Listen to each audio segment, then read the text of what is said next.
Meu nome é Helena, tenho 48 anos e durante 3 décadas da minha vida, eu fui a pessoa que todo mundo ligava quando precisava de alguma coisa. Não quando queriam companhia, não quando estavam felizes, só quando precisavam. Eu cresci sendo a filha do meio. Minha irmã mais velha, a Renata, sempre foi a queridinha dos meus pais. Bonita, extrovertida, casou cedo com um cara bem-sucedido. Meu irmão mais novo, o Lucas, era o bebê mimado, o homem da família, aquele que nunca precisou levantar um dedo para nada porque sempre teve alguém fazendo por ele. E eu era a Helena, a certinha, a responsável, a que não dava trabalho. Quando eu tinha 18 anos, meu pai sofreu um AVC. Foi em outubro de 1996, eu lembro como se fosse ontem. Eu estava me preparando para prestar vestibular para direito. Tinha estudado o ano inteiro, sonhava em sair de casa, morar na capital, ter minha vida. Aí veio o AVC. Minha mãe olhou para mim e disse: Helena, a Renata tem o casamento dela, o Lucas é muito novo. Você precisa ficar e me ajudar. Não foi um pedido, foi uma sentença. Eu cancelei o vestibular. Comecei a trabalhar meio período numa papelaria e passava as tardes cuidando do meu pai. Trocava fralda, dava banho, fazia fisioterapia caseira. Ele ficou acamado por 4 anos até falecer. Enquanto isso, a Renata ligava uma vez por mês. O Lucas continuou a vida dele, faculdade paga pelos meus pais, festas todo fim de semana. E eu virei invisível. Depois que meu pai morreu em 2000, eu achei que finalmente ia ter minha chance. Eu tinha 22 anos. Pensei em voltar a estudar, talvez fazer um curso técnico, qualquer coisa. Mas aí a Renata se separou. Ela apareceu na porta de casa com 2 malas e 2 filhos pequenos. Chorou no ombro da minha mãe e disse que precisava de um tempo para se reerguer. Adivinha quem virou babá? Eu cuidava do Pedro e da Laura enquanto a Renata se encontrava. Ela saía para beber com as amigas, fazia terapia, ia para a academia. Eu ficava em casa dando comida, trocando fralda, colocando para dormir. Isso durou 2 anos. Quando ela finalmente alugou um apartamento e saiu, nem me agradeceu direito. Só disse: obrigada, mana, você sempre foi tão prestativa, como se eu tivesse escolhido aquilo. Eu consegui um emprego fixo como auxiliar administrativa numa clínica. Não era o que eu sonhava, mas pagava as contas. Comprei um carro velho, comecei a juntar dinheiro. Pensei, agora vai. Mas aí o Lucas perdeu o emprego. Ele tinha 25 anos, formado em administração, mas não conseguia se encaixar em lugar nenhum. Minha mãe ficava angustiada. Helena, você não pode emprestar um dinheiro para o seu irmão? Só até ele se estabilizar? Emprestei 3 vezes. Nunca vi a cor daquele dinheiro de volta. Ele ficava na casa da minha mãe, jogando videogame, saindo com os amigos. Quando eu perguntava sobre pagar, ele dizia: relaxa, mana, quando eu estiver bem eu te pago. Nunca ficou bem, pelo menos não bem o suficiente para me pagar. Naquela época eu comecei a perceber um padrão, mas eu ainda não tinha coragem de encarar a verdade. Eu era a pessoa que todo mundo ligava quando precisava, mas ninguém ligava só para saber como eu estava. Se você já se sentiu assim, sendo aquele que segura tudo nas costas enquanto os outros só aparecem quando precisam de algo, me conta nos comentários, porque eu sei que eu não sou a única a passar por isso. Os anos foram passando. Eu continuei sendo a Helena de sempre, a que ajudava, a que resolvia, a que nunca reclamava.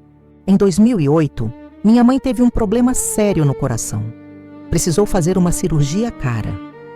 A Renata disse que não podia ajudar porque tinha acabado de trocar de carro. O Lucas disse que estava apertado. Eu paguei a cirurgia. Usei todas as minhas economias. Eram 18 mil que eu tinha guardado em 8 anos de trabalho. Minha mãe se recuperou bem. Quando ela recebeu alta, a Renata veio visitar com flores e bombons. Todo mundo ficou emocionado. Tiraram foto, postaram nas redes sociais. Ninguém mencionou quem tinha pagado a cirurgia. Eu tinha 30 anos e não tinha nada. Morava num apartamento alugado pequeno. Dirigia o mesmo carro velho, usava as mesmas roupas de anos atrás. A Renata tinha voltado a casar. Casa nova, viagem para Disney com os filhos.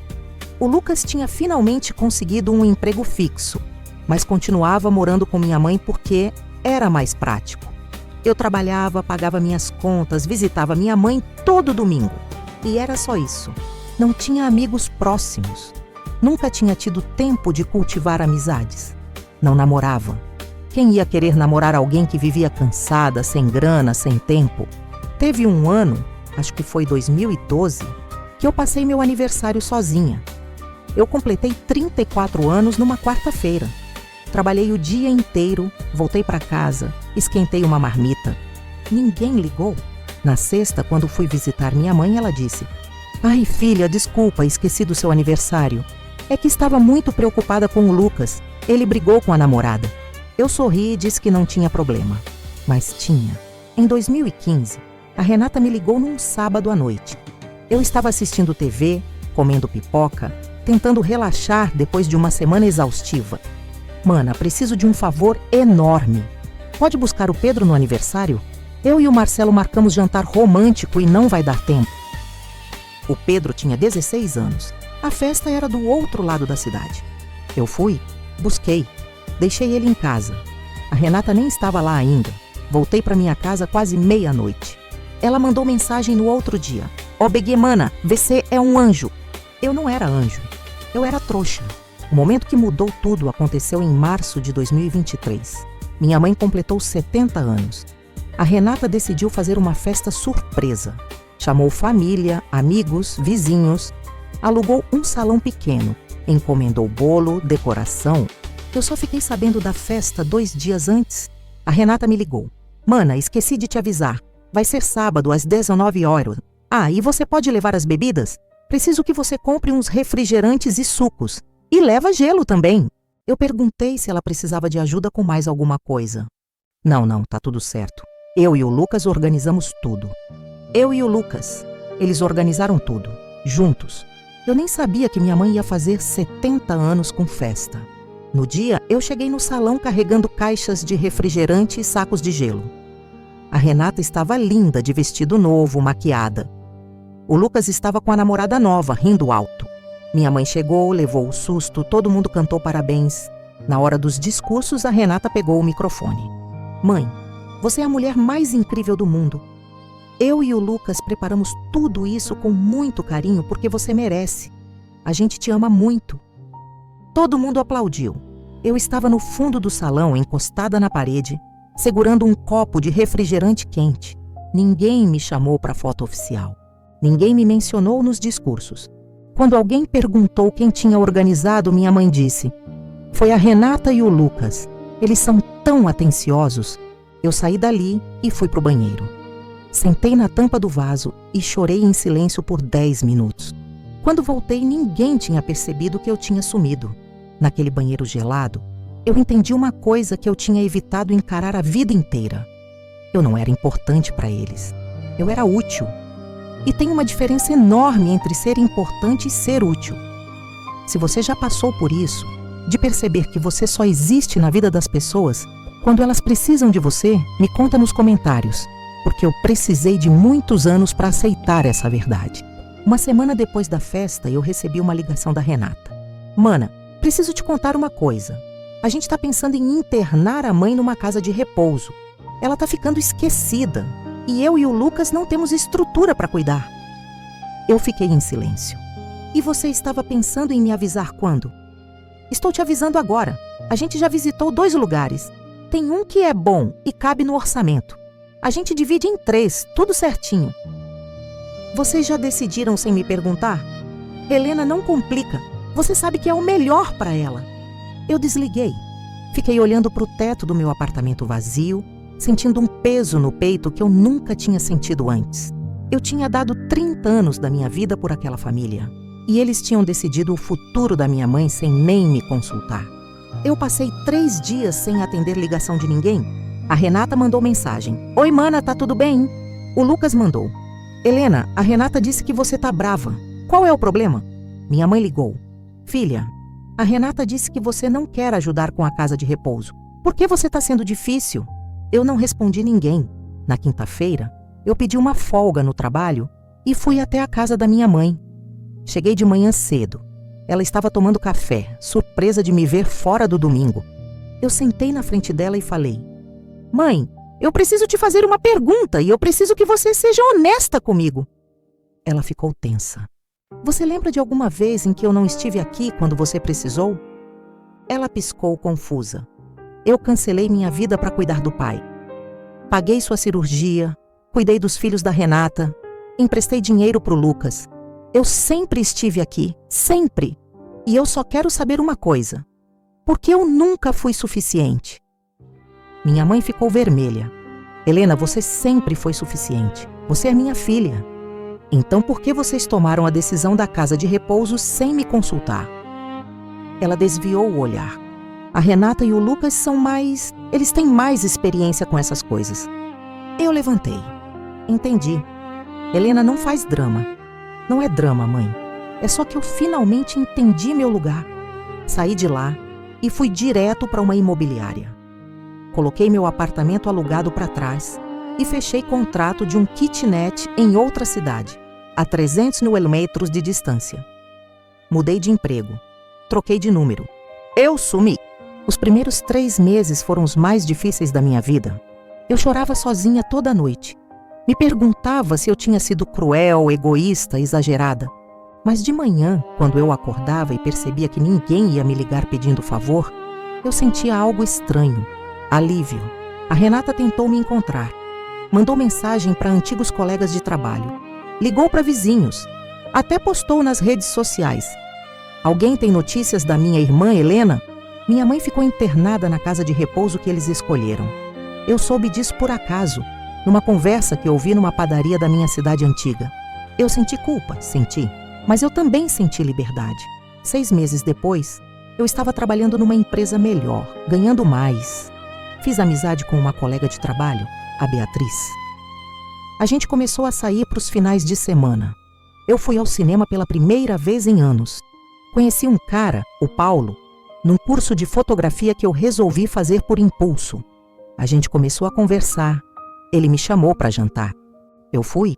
Eu tinha 46 anos e estava tendo meu primeiro encontro de verdade. 1 ano depois, a Renata me achou. Ela apareceu no meu trabalho.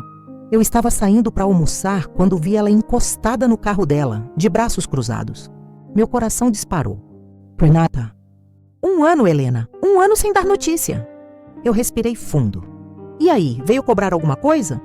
Ela ficou em silêncio. Percebi que ela estava diferente, mais magra, cansada.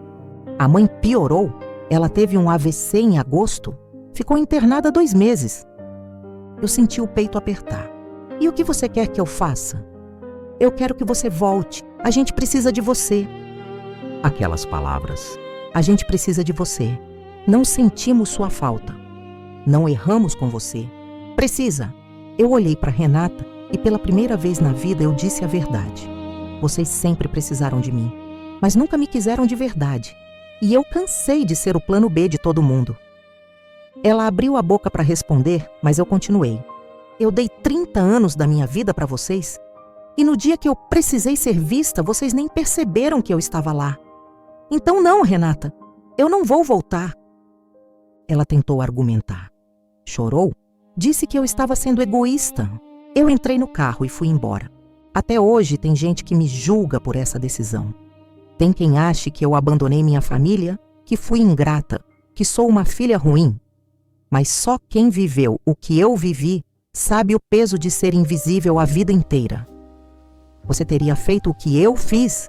Teria tido coragem de sumir e recomeçar do zero? Me conta nos comentários, porque eu ainda me pergunto isso às vezes.